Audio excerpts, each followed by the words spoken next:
अगर आप हैं एक अच्छे स्टूडेंट नर्स के और आप बिहार स्टाफ नर्स की तैयारी कर रहे हैं आगामी आने वाले वैकेंसी के लिए, तो आपके लिए मैं अभी मोस्ट इम्पॉर्टेंट एमसीक्यू टेस्ट ला रहा हूं। तो आप लोग देखिए आप लोग कितना जवाब दे पा रहे हैं। इससे पहले मैं 10 वीडियो दे चुका हूं, यह 11वां नंबर का सेट है।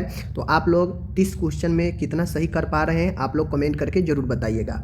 आज की इस वीडियो में अगर आप 25 से कम जो है सही कर पा रहे हैं, मतलब आपको अभी पढ़ने की ज़रूरत है, आपकी पढ़ाई अभी उतनी मजबूत नहीं है जितनी होनी चाहिए। ठीक है, जब तक बहाली आपके स्टाफ नर्स के नहीं आ रहे हैं तब तक मैं प्रतिदिन यह एमसीक्यू का टेस्ट करा रहा हूं। आपके एग्ज़ाम के लिए काफ़ी महत्वपूर्ण है, जिससे आप अपने अंदर के पढ़ाई के लेकर जो मजबूती है, कितनी तैयारी है, इसको आंक सकते हैं। ठीक है, सभी तरह के यहाँ पे प्रश्न आपको नर्सिंग से संबंधित मिलेंगे हर एक सब्जेक्ट से। ओके, चाहे आप जीएनएम है या बीएससी नर्सिंग है, तो आप लोग बिल्कुल इसको अच्छे से सीरियस होकर देखिए। यह आपको काफ़ी ज़्यादा सीखने को, काफ़ी ज़्यादा आपके नॉलेज को जो है यह खोजेगा कि आप कितना ज़्यादा अच्छे से पढ़े हैं जीएनएम में या अपने बीएससी में। ठीक है, तो जितने भी नर्सिंग ग्रुप है आप लोग इसे शेयर कर दीजिए। तो चलिए आज के इस 11वें सेट को हम यहाँ पे करते हैं शुरू। ओके, चलिए का पहला प्रश्न है, निम्न में से किस बीमारी के दौरान पैरोटिड ग्लैंड में सूजन आ जाती है? तो माय डियर मैं बता दूं, जो पैरोटिड ग्लैंड होता है, ग्रंथि है, उसमें सूजन आ जाता है। ठीक है, कर्णमूल जो ग्रंथि होता है उसमें सूजन आ जाता है। ओके,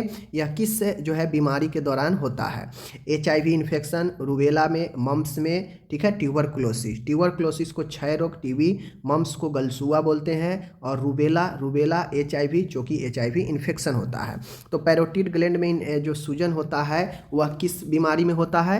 तो आपको मैं बता दूं, यह मम्प्स में, गलसुआ में होता है। जो गलसुआ हो जाता है, ठीक है, उसमें होता यह है कि पैरोटिड ग्लैंड। चलिए नेक्स्ट क्वेश्चन देखते हैं। दूसरा नंबर का क्वेश्चन है, भारत में मलेरिया का सर्वाधिक रोगी कौन से प्लाज्मोडियम के कारण होता है? अब मैं बता दूं कि मलेरिया जो होता है अलग अलग प्लाज्मोडियम के जो है आपको कारण होता है। उसमें से सबसे खतरनाक जो प्लाज्मोडियम होता है मलेरिया का, ठीक है ना, वो जो है आपको भारत में ही है। और एक क्वेश्चन मैं पढ़ा चुका हूँ कि प्लाज्मोडियम मलेरिया जो होता है वह सबसे ज़्यादा कौन से घातक होता है, कौन से प्लाज्मोडियम, तो ये मैंने आपको पढ़ा दिया है। अब यहाँ से पूछ रहा है कि भारत में मलेरिया का सर्वाधिक प्लाज्मोडियम का कारण कौन है? ठीक है ना, ऑप्शन ए है प्लाज्मोडियम फैल्सीपेरम, प्लाज्मोडियम वाइवेक्स एवं plasmodium malariae, plasmodium ovale, plasmodium pertussis. ठीक है, किसके कारण होता है? तो मैं आपको यहाँ पे बताना चाहता हूँ माय डियर, आपके सामने यहाँ पे आंसर है, स्पष्ट रूप से आप कमेंट करके तब तक बता सकते हैं। तो सबसे अच्छा आंसर है प्लाज्मोडियम पैल्सीफेरम। प्लाज्मोडियम पैल्सीफेरम सबसे घातक भी है और भारत में यह सर्वाधिक जो है इसके कारण मलेरिया होता है, याद रखिएगा। ठीक है, नेक्स्ट क्वेश्चन अपना है तीसरा, निम्न में से कौन सा ग्रुप वायरल कम्युनिकेबल डिजीज है? ग्रुप कहने का मतलब है, तो 4 ऑप्शन है, चारों ऑप्शन में जो है अलग अलग जो है आपको, जैसे मिजल्स है, मम्स है, सार्स है, इबोला है। ठीक है, यह सब जो है आपका बीमारी है, चारों बीमारी है, इसमें भी चारों बीमारी है, इसमें भी चारों बीमारी है, इसमें भी चारों बीमारी है। ठीक है, तो ये एक प्रकार से ऑप्शन नंबर ए एक ग्रुप है, इस ऑप्शन नंबर बी एक ग्रुप है, ऑप्शन नंबर सी एक ग्रुप है, डी एक ग्रुप है। तो इन ग्रुपों में अलग अलग जो है बीमारी है। तो पूछ रहा है वायरल, और वायरल जो इन्फेक्शन होता है वह वायरस के कारण होता है। ठीक है, वायरस के कारण। बैक्टीरियल होगा तो वह बैक्टीरिया के कारण होगा। ओके, तो यहाँ पे वायरल पूछ रहा है, तो इनमें से कौन सा जो है वायरल ग्रुप वाला है? ठीक है, तो मिजल्स वायरल है, मम्प्स भी वायरस के कारण होता है, सार्स भी वायरस के कारण, इबोला भी वायरस के कारण। ठीक है, तो उस हिसाब से देखा जाए और भी कोई ऑप्शन है, देख लेते हैं। Diphtheria note bacteria, pertussis bacteria, TB bacteria, cholera भी बैक्टीरिया। तो यह बैक्टीरिया वाला है, तो ये तो होगा नहीं। मलेरिया जो है प्लाज्मोडियम, डेंगू भी वही है, फैलेरिया भी वही है। ठीक है, तो ये भी आपका नहीं होगा। कोलेरा जो कि आपका क्या है जो है बैक्टीरियल है, मिजल्स वायरल है, डेंगू जो है एक प्रकार से आप कहें तो डेंगू जो फीवर होता है डेंगू मच्छर के काटने से, तो इस प्रकार से यह मिक्स वाला है तो होगा नहीं। यह आपका पैरासाइट वाला है, होगा नहीं। और यह आपका बैक्टीरियल है, होगा नहीं। तो वायरस वाला यही है, ऑप्शन ए सही है। ठीक है, चलिए आगे है। चौथा क्वेश्चन है, निम्नलिखित में किस रोग को हड्डी तोड़ बुखार कहते हैं? ये तो शायद मैं बहुत बार करा चुका हूँ, लेकिन इसका आंसर आप लोग कमेंट करके बताइए कौन हड्डी तोड़ बुखार है।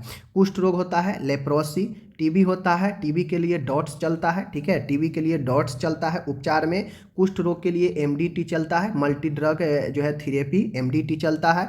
टाइफाइड और डेंगू, ठीक है, आप बताना है, दोनों एक प्रकार का बुखार है। ओके, पांचवा क्वेश्चन है, निम्नलिखित में से एड्स का कारण क्या है? Ads acquired amino deficiency syndrome. Okay, acquired amino deficiency syndrome, ये एड्स का फुल फॉर्म हो जाएगा। एड्स का कारण क्या होता है? पैरामेक्सिको वायरस या HIV वायरस, ठीक है, ऑप्शन बी वही है, HIV वायरस, माइकोबैक्टीरियम लेप्री नामक बैक्टीरिया और वेब्रियो क्लोरी नामक बैक्टीरिया, ठीक है। तो देखिए पैरामेक्सिको वायरस जो कि आपका जो है क्या करता है, कमेंट कीजिए। HIV के कारण आपका एड्स होता है, तो ऑप्शन बी सही है। माइकोबैक्टीरियम लेप्राई के कारण जो है आपका लेप्रोसी होता है, कुष्ठ रोग, और विब्रियो कोलेरा के मतलब जो है जो कोलेरा हैजा होता है वो होता है, ठीक है। तो ये आप जो है इसको याद रखिए, एकदम जो भी होगा अच्छे से बताएंगे। छठा क्वेश्चन है, रोगी द्वारा अन्य व्यक्तियों द्वारा की गई एक्टिविटी की नकल करना, मतलब इसमें सभी प्रकार के आपको क्वेश्चन मिलेंगे, ठीक है ना। जैसे एक रोगी है, एक पेशेंट है, वह पेशेंट मेंटल मानसिक रोगी है, ठीक है, मानसिक रोगी है, और वह रोगी किसी दूसरे व्यक्ति के एक्टिविटी को, क्रिया के कामों को नकल कर रहा है, तो उसे क्या कहते हैं? इकोलेलिया, इकोपेरेक्सिया, ठीक है। उसके बाद है एनेडोनिया, एनोडेनिमा एंड हाइपोकोंड्रियासिस, ठीक है। तो मैं आपको बता दूं कि दूसरे के एक्टिविटी, देखिए एक होता है एक्टिविटी और एक होता है वर्ड का नकल करना, शब्द का नकल करना। जैसे कोई कुछ बोल रहा है तो उसके बातों को दोहराना, ठीक है। जबकि एक्टिविटी मतलब होता है किसी काम को, चलने फिरने को, किसी गतिविधि के नकल करना। तो एक्टिविटी पूछ रहा है, तो एक्टिविटी जो होगा इकोपेरेक्सिया, ठीक है, यानी क्रिया का अनुकरण करना, कामों का नकल करना। और यहीं पर अगर वर्ड का नकल रहता, शब्दों का अनुकरण करना यानी शब्दों का नकल करना, तो वह जो है आपका इकोलेलिया हो जाता, शब्दों का नकल करना, ठीक है। और हाइपोकोंड्रियासिस क्या होता है? अगर आप पढ़े हैं थ्योरी तो कमेंट करके बताइए, ठीक है। नेक्स्ट है 7वां नंबर, हाइपरसोमनिया। देखिए मैं आपको कितना बार बता चुका हूँ, हाइपरसोमनिया, हाइपर मतलब क्या होता है? ज़्यादा, अधिक, और यहीं पर अगर हाइपो आ जाएगा तो हाइपो मतलब होता है कम, ठीक है। तो ये दोनों वर्ड समझ लीजिए, किसी भी वर्ड के आगे आ सकता है, ओके। तो यहाँ पे हाइपर लगा है, तो हाइपर के मतलब होता है अत्यधिक, और सोमनिया जहाँ भी आ जाएगा समझ जाइएगा कि यह सोने से रिलेटेड है, ठीक है। तो हाइपरसोमनिया मतलब अत्यधिक सोना, इसका मीनिंग क्या होगा? तो नींद में चलना, स्लीपिंग वॉकिंग, नींद नहीं आना, लैक ऑफ स्लीप, अत्यधिक नींद आना, एक्सेसिव स्लीप, नींद में बातें करना, सिप क्लॉक, ठीक है। तो हाइपरसोमनिया का अर्थ क्या हो जाएगा मैंने बता दिया। राइट आंसर क्या होगा? अत्यधिक नींद आना यानी हाइपरसोमनिया, ठीक है। आगे बढ़ते हैं। 8वां क्वेश्चन है, निम्न में से एंटी डिप्रेसेंट ड्रग क्या है? सबसे पहले समझिए, एंटी मतलब होता है विरुद्ध काम करना, ठीक है, और डिप्रेसेंट मतलब डिप्रेशन से डिप्रेसेंट बना है। डिप्रेशन क्या होता है? अवसाद, ठीक है, अवसाद, डिप्रेशन, और उसी से एंटी डिप्रेसेंट बना है। तो एंटी डिप्रेसेंट वैसा ड्रग जो डिप्रेशन में काम, डिप्रेशन को रोके, डिप्रेशन के विरुद्ध काम करे, उसे एंटी डिप्रेसेंट ड्रग कहते हैं, ठीक है ना। यह मानसिक रोग, एक प्रकार से मानसिक रोग होता है डिप्रेशन, पढ़े होंगे आप लोग। तो एंटी डिप्रेसेंट ड्रग इनमें से कौन सा है? हेलिपेरिडोल क्या ये है? नॉर्ट्रिपिट्रिलिन क्या ये है? एल्प्राजोलम क्या ये है? या थियोफाइलिन? सबसे पहले फाइलिन वाला जो भी आ जाएगा यह आपके श्वसन के लिए, दमा उमा के लिए जो है इस्तेमाल किया जाता है, ठीक है, जैसे डेरिफाइलिन, थियोफाइलिन, ठीक है ना। एल्प्राजोलम क्या होता है? एल्प्राजोलम एक प्रकार का एंटी एंजाइटी ड्रग है। क्या है? Anti anxiety. आप लोग बेंजोडाइजापान नाम सुने होंगे, उसी कैटेगरी का यह दवाई है, एंटी एंजाइटी वगैरह में काम करता है, ठीक है। हेलिपेरिडोल एक प्रकार का एंटी साइकोटिक ड्रग है। क्या है? एंटी साइकोटिक ड्रग है जो कि गंभीर मानसिक रोगी में दिया जाता है। नॉर्ट्रिपेटिलिन जो होता है यह एक प्रकार से एंटी क्या होता है? डिप्रेसेंट ड्रग है, ठीक है, नॉर्ट्रिपेटिलिन। तो आपका ऑप्शन नंबर बी राइट होगा, ओके। आगे बढ़ते हैं। आगे है 9वां नंबर क्वेश्चन है, मिल्ड मेंटल। देखिए एक होता है मिल्ड, एक होता है मॉडरेट, ठीक है। तो मिल्ड मेंटल रिटार्डेशन के दौरान IQ लेवल कितना होता है? तो जब मिल्ड की बात करेगा ना, मिल्ड मतलब हल्का, ठीक है ना, तो मिल्ड मेंटल रिटार्डेशन के बात करेगा तो इसमें IQ लेवल पूछा जा सकता है। तो मिल्ड वाला में जो IQ लेवल होता है कितना होता है? ए पूछ रहा है 50 से 70, 35 से 49, ठीक है, और यहाँ पे 20 से 34, या यहाँ पे जो है लेस देन 20। तो मिल्ड वाला जो होता है, मिल्ड वाला में 50 से 70, ऑप्शन नंबर ए राइट होगा, ओके। आगे बढ़ते हैं। 10 नंबर का क्वेश्चन है, मेंटल रिटार्डेशन का क्लासिफिकेशन किस बेस पर किया जाता है। मान गया किसी के मंद बुद्धि के पता लगाना है तो उसके लिए किस बेसिस पर वर्गीकृत उसे किया जाता है। आईक्यू लेवल पर, सीरम प्रोटीन के लेवल पर, बॉडी वेट के आधार पर, एचबी के लेवल, हीमोग्लोबिन लेवल पर। तो इसका आप लोग कमेंट कीजिए कि इसका राइट आंसर क्या होगा, क्योंकि यह बहुत ही आसान क्वेश्चन है। अगर इसका जवाब नहीं दे पा रहे हैं मतलब पढ़ाई आपका बहुत शून्य कैटेगरी का है। ठीक है। 11 है, सोमनाबुलिज्म का मतलब क्या होता है। ठीक है, सोमनाबुलिज्म मैंने अभी बताया, इंसोमनिया, सोमनिया जैसे वर्ड कहीं आता है समझ जाइएगा नींद से संबंधित वह प्रश्न है। तो यहाँ पे सोमनाबुलिज्म आ गया, इसका मीनिंग क्या होगा, sleeping walk, lack of sleep, excessive sleep, sleep talking. तो मैं बता दूं सोमनाबुलिज्म का मतलब जो होता है क्या होता है, आप लोग इसका आंसर खुद से कमेंट कीजिए, मैं तो बताऊंगा ही। तो सोमनाबुलिज्म का जो मतलब होता है यह नींद में चलना, स्लीपिंग वॉकिंग होता है। ठीक है। 12 नंबर का क्वेश्चन है माय डियर, बहुत अच्छा क्वेश्चन है। निम्न में से संतुलित आहार, ठीक है ना, संतुलित आहार बैलेंस डाइट के बारे में सही क्या है। तो जो लोग थ्योरी पढ़े होंगे उनको पता है कि बैलेंस डाइट में क्या जो है शामिल होता है, बैलेंस डाइट के लिए क्या जो है जरूरी है। जो लोग जो है ये चीज़ें समझ रहे हैं उनको पता है। तो बैलेंस डाइट में क्या जरूरी होता है, इनमें शरीर की आवश्यकता अनुसार सभी न्यूट्रिएंट उचित अनुपात में हो। तो आपको ये पता होना चाहिए कि एक बैलेंस डाइट में शरीर के हिसाब से सभी पोषक तत्व जो है एक उचित अनुपात में रहता है, ये बातें सही है। तो ऑप्शन नंबर ए सही हो जाएगा। बी है, एक विभिन्न न्यूट्रिशनल डिफिशियंसी डिजीज की रोकथाम में सहायक होता है। अब एक संतुलित आहार जो होता है, जो भी न्यूट्रिशनल डिफिशियंसी है, पोषण के कमी के कारण जो रोग होता है उसको रोकथाम में सहायक होता है, ये बातें सही है। अगर आप एक संतुलित भोजन ले रहे हैं तो बहुत ऐसे डॉक्टर क्या कहता है कि बहुत सारे ऐसे बीमारी है जो आप अपने डाइट से, आप अपने आहार से ही ठीक कर सकते हैं। तो जिस बीमारी से आप ग्रसित है उस प्रकार के अगर सही डाइट लेंगे तो आधा बीमारी को आपका डाइट ही ठीक कर देता है। ठीक है। तो वही कहता है कि विभिन्न न्यूट्रिशनल डिफिशियंसी रोग को रोकथाम जो है यह सहायक करता है बैलेंस डाइट, बिल्कुल सही। अलग अलग उम्र के लोगों के लिए संतुलित आहार की मात्रा भी अलग अलग होती है, ये भी बात सही है। जैसे बूढ़ा है उसके लिए क्या देना है, कितना देना है, ये जरूरी है। छोटे बच्चे हैं उसको कितना क्या देना है, वयस्क है उसको कितना क्या देना है, ये जरूरी है कि सबके लिए अलग अलग मात्रा जो है उसके लिंग और उम्र के हिसाब से होनी चाहिए, तभी वह उचित मात्रा में उचित आहार होगा। ठीक है। अगर बूढ़े व्यक्ति को आप कस के खिला दीजिएगा तो गैस बन जाएगा, ठीक है, पच नहीं पाएगा, अनपच हो जाएगा। तो ये जरूरी है, तो इसलिए सब सही है, तीनों सही है, इसलिए अपना ऑप्शन डी सही है। ठीक है। ये थ्योरिकल क्वेश्चन पढ़ने से नॉलेज बढ़ता है। ठीक है ना। आगे बढ़ते हैं। आगे अपना यहाँ पे क्वेश्चन देखिए, रिकेट से ग्रसित बच्चों को आहार में मुख्य रूप से किस प्रकार के मॉडिफिकेशन की आवश्यकता होती है। सबसे पहले समझ लीजिए कि रिकेट्स क्या होता है, जिसे हम लोग सूखा रोग कहते हैं, जिसमें हड्डी कमजोर हो जाती है। ठीक है, रिकेट्स में। तो ऐसे ग्रसित बच्चे को आहार में मुख्य रूप से किस चीज़ का जो है बदलाव करना चाहिए, मॉडिफिकेशन करना चाहिए, किस चीज़ के मॉडिफिकेशन की आवश्यकता है। तो कम कैल्शियम युक्त आहार दिया जाना चाहिए, क्या ये बातें सही है। अधिक कैल्शियम युक्त आहार दिया जाना चाहिए, क्या ये सही है। अधिक प्रोटीन युक्त आहार देना चाहिए, क्या ये सही है। या फिर कम सोडियम युक्त आहार देना चाहिए, ये सही है। तो सबसे पहले समझ लीजिए, कम सोडियम युक्त आहार वैसे मरीजों को देते हैं जो मरीज हार्ट रोगी हो, जो हाइपरटेंशन का हो, तो उसको जो है हम लोग कम सोडियम युक्त आहार देते हैं। ठीक है। उच्च रक्तचाप वाला पेशेंट को बोलते हैं कि नमक कम खाने के लिए। ठीक है। तो ये होगा उसके लिए।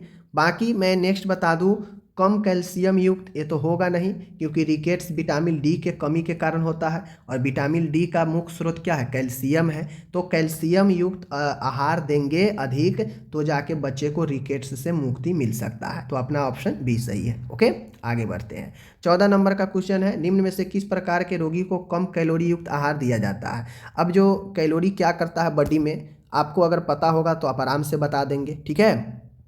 तो कम कैलोरी युक्त आहार किस मरीज को देंगे, मोटापा से ग्रसित मरीज को, हृदय रोगी मरीज को, कुपोषित रोगी को, तो या फिर ए बी दोनों को। ठीक है। तो कम कैलोरी युक्त की बात कर रहा, अधिक का नहीं बात कर रहा। अगर अधिक की बात करेगा तो हम कुपोषित वाला को देंगे। ठीक है ना, अधिक कैलोरी वाला हम कुपोषित वाला को देंगे। लेकिन यहाँ पे बात कर रहा है कम, कम कैलोरी युक्त किस प्रकार के मरीज को देंगे? तो कम कैलोरी युक्त जो है, कैलोरी मोटापा, ठीक है, मोटापा से ग्रसित, और जैसे ही मोटापा होगा तो हृदय का भी खतरा रहता है, तो इसलिए इन दोनों मरीजों को कम कैलोरी जिससे फैट बॉडी में न बने, तो इसके लिए जो है हम लोग क्या करेंगे, ये ऑप्शन नंबर डी सही होगा, ए बी दोनों को कम कैलोरी देते हैं।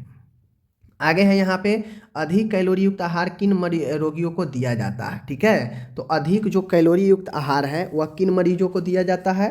तो माय डियर, अधिक कैलोरी अभी मैंने ऊपर बता दिया, ठीक है ना, अभी मैंने ऊपर बता दिया कि अधिक कैलोरी युक्त आहार किन को दिया जाता है, तो ये तो अभी बता दिया कि कुपोषित रोगी को। ठीक है, नेक्स्ट है छठा, नाइट ब्लाइंडनेस, यानी जो अंधापन जो रात्रि में जो होता है, तथा कंजक्टिवाइटल सिरोसिस से, ठीक है, ग्रसित रोगी को किस प्रकार का आहार दिया जाता है? तो ये जो कंजक्टिवल जो जीरोसिस है, ठीक है, ये भी कंजक्टिवा का एक रोग है आँख का, और नाइट ब्लाइंडनेस भी आँख का है। तो आपको पता है आँख की समस्या अगर क्या बोलते हैं उसको, रोशनी वगैरह अगर कमे, अंधापन अगर छाए, तो आप क्या करते हैं, विटामिन ए की ज़्यादा मात्रा लेते हैं। ठीक है, तो अधिक विटामिन युक्त, अधिक विटामिन सी, अधिक विटामिन 1, अधिक आयरन युक्त। तो अभी मैंने आंसर बता दिया, अधिक विटामिन ए लीजिए तो आप जो है अच्छे से आँख को सही कर पाते हैं। ठीक है, आगे बढ़ते हैं।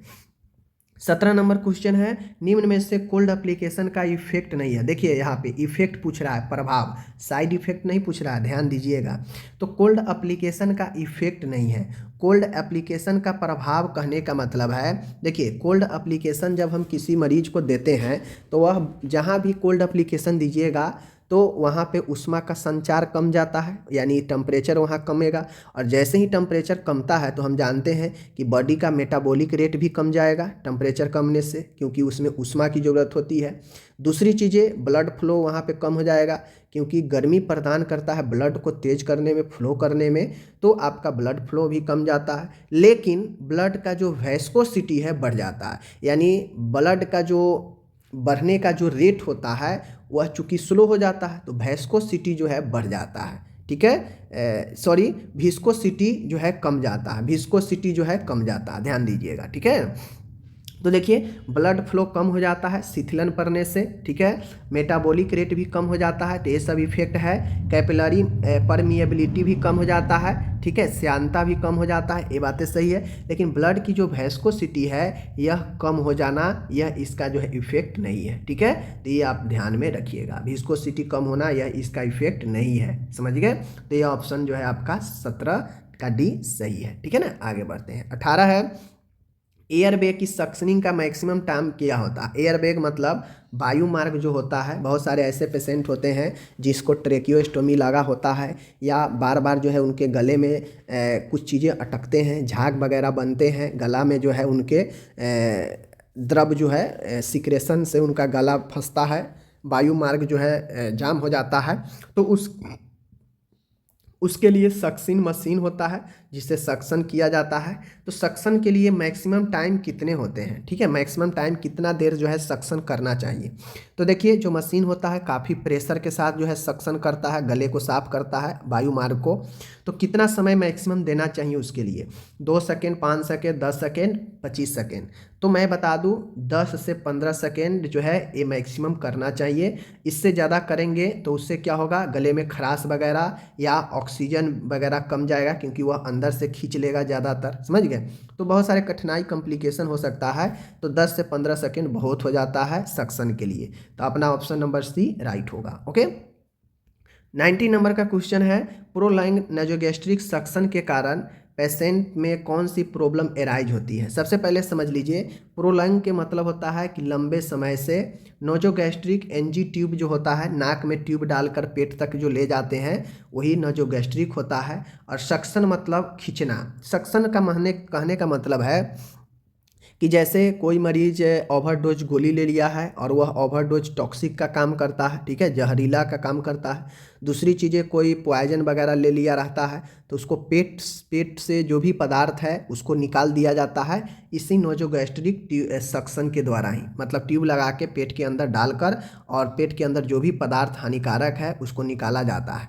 अब मान गए अगर लंबे समय से यह इंजी ट्यूब से सक्शन हो रहा है तो मरीज को कौन से प्रॉब्लम जो है हो सकता है, malnutrition, gastric ulcer, metabolic alkalosis, metabolic acidosis. तो होता यह है कि लंबे समय से अगर पेट में ट्यूब डालकर हम जो है पेट से पदार्थों को, पेट को साफ कर रहे हैं, पदार्थ को निकाल रहे हैं तो उससे मेटाबॉलिक एल्कोलोसिस हो सकता है, मतलब बहुत सारे जो है अम्ल का, बहुत सारे जो है चीज़ें का जो है उसमें से निकल सकता है, तो इसलिए उसे एल्कलोसिस, मेटाबॉलिक एल्कलोसिस हो सकता है। ठीक है ना।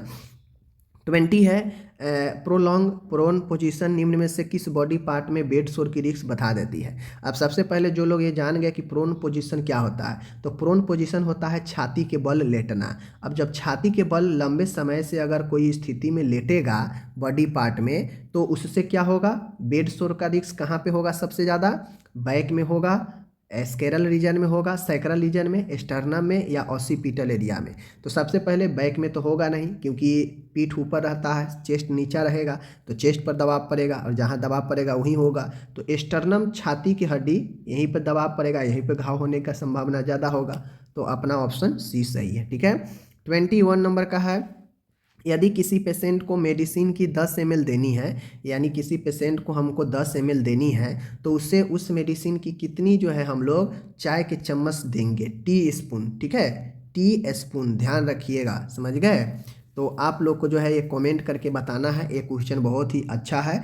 कितने टी स्पून देंगे, याद रखिए 10 ml दवाई देना है, इस 10 ml को हम लोग कितने टी स्पून देंगे बताइए कमेंट करके। ठीक है। आगे है यहाँ पे 1 टी स्पून में कितने ml होता है, चलिए इसका आंसर बता देते हैं और इसका आंसर हम बता देते हैं तो इससे पहले वाला का आप खुद से जवाब आसानी से दे देंगे। 1 टी स्पून बराबर होता है 2 ml, 5 ml, 8 ml, 10 ml। तो 1 टी स्पून बराबर होता है 5 ml, ऑप्शन बी सही है। और 1 टेबल स्पून बराबर बताइए कितना होता है। ठीक है। 23 है, हैंड वॉशिंग के करते समय हाथों को मिनिमम कितने जो है समय के लिए रगड़ना चाहिए। ठीक है ना, कितने समय के लिए रगड़ना चाहिए, हैंड वॉशिंग करते समय हाथों को मिनिमम कितना देर रगड़ना चाहिए। ठीक है, 20 सेकेंड, 80 सेकेंड, 5 मिनट, 10 मिनट। तो माय डियर मैं बता दूं, हैंड वॉशिंग करते समय हाथ को कम से कम जो है आपको मिनिमम 20 से 30 सेकेंड जो है रगड़ना चाहिए। तो ऑप्शन अपना ए सही है, 20 सेकेंड। ठीक है, आगे बढ़ते हैं। 24 है, निम्न में से इंजेक्शन लगाने का मेथड नहीं है, मतलब इंजेक्शन का विधि नहीं है। कौन, इंट्राओसियस, क्या इंट्राओसियस नहीं है इंट्राथेटिकल, सबक्यूटेनियस, इंट्रारेक्टिकल। तो आपको पता है इंट्राओसियस भी है हड्डी में लगाने वाला, इंट्राथेटिकल भी है स्पाइनल में लगाना, सबक्यूटेनियस भी है जो त्वचा के नीचे लगाते हैं। ठीक है ना, ये सबक्यूटेनियस मतलब जो वसा होता है अधस्वत्वचीय उसमें लगाते हैं। इंट्रारेटिकल यह आपका इंजेक्शन का मेथड नहीं है, तो ये अपना गलत हो जाएगा, ऑप्शन डी सही है। 25 है, निम्न में से हॉट एप्लीकेशन का इफेक्ट क्या है। देखिए यहाँ पे गर्म प्रयोग आ गया ना, तो गर्म प्रयोग में ब्लड फ्लो बढ़ जाता है। ठीक है, गर्म में मेटाबॉलिक रेट बढ़ जाएगा। ठीक है, उसके बाद यहाँ पे देख लीजिए कैपिलरी परमिबिलिटी भी जो है क्या हो जाएगा, बढ़ जाएगा। तो गर्म प्रयोग में आपका ब्लड फ्लो भी बढ़ जाता है, लेकिन यहाँ पे कम ना है तो गलत हो जाएगा। मेटाबॉलिक रेट बढ़ जाता है लेकिन यहाँ पे कम हो जाना है तो गलत हो जाएगा। कैपिलरी परमिएबिलिटी कम हो जाना यानी ये बढ़ता है तो यहाँ पे कम है तो गलत हो जाएगा। ब्लड फ्लो बढ़ जाता है तो हॉट एप्लीकेशन से ब्लड संचार बढ़ जाता है। ठीक है, ऑप्शन डी सही है। आगे है 26 नंबर, निम्न में से एनक्रीज आईसीपी के बारे में क्या है। ये आईसीपी मतलब होता है इंट्राक्रेनियल प्रेशर, इंट्राक्रेनियल प्रेशर। ठीक है, यानी अंतः कपालीय दबाव, यानी मस्तिष्क में जो कपाल होता है उसमें दबाव लगने को आईसीपी कहते हैं। ठीक है, तो आईसीपी के बारे में सही क्या है। अगर आईसीपी लेवल बढ़ जाता है, दबाव प्रेशर लेवल बढ़ जा रहा है कपाल में, तो उसका सेंटेंस क्या सही है। इसे इंट्राओकुलर प्रेशर बहुत बढ़ जाता है, इसमें ब्लड O2 लेवल तो सामान्य से कम होता है, पर देख लीजिए पर यहाँ पे पर जो है ब्लड CO2 लेवल सामान्य से बढ़ा हुआ होता है, इसमें BP 200 mm ऑफ Hg हो जाता है, इसमें CSF प्रेशर 20 mm Hg से अधिक हो जाता है। ठीक है, क्या इसका राइट आंसर होगा, आप कमेंट करके बता सकते हैं तो बताइए। इसका राइट आंसर मैं बता देता हूँ। आईसीपी लेवल जो बढ़ता है ना, इंट्राक्रेनियल प्रेशर, मस्तिष्क में जो दबाव बढ़ता है, यह बढ़ता है जब CSF level, cerebro spinal fluid का प्रेशर जब 20 mmHg से अधिक हो जाता है, तो जो है आपके यह प्रेशर आईसीपी लेवल बढ़ जाता है। यह इसके बारे में ट्रू सेंटेंस है। ठीक है, आगे बढ़ते हैं। 27 है, इन निम्न में से प्यूट्रिट ड्वार्फिज्म का कारण क्या है।